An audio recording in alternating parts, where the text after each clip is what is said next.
Manila. A rumbling volcano south of the Philippine capital erupted in a cocktail of ash and steam on Wednesday, prompting public health warnings but causing no injuries, authorities said.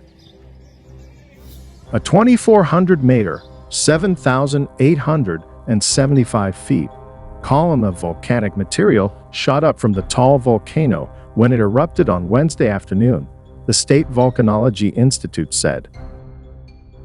No evacuations were reported, but residents of villages around the volcano, which sits in the middle of a lake about 50 kilometers, 30 miles, south of Manila, were advised to wear face masks. The volcano had a phreatomagmatic eruption, which occurs when magma interacts with water and produces plumes of steam, ash, and other volcanic materials, State Volcanology Agency Director Teresita Bacolco told AFP. The gas can be harmful, so we encourage the public to wear masks, Bacolco said.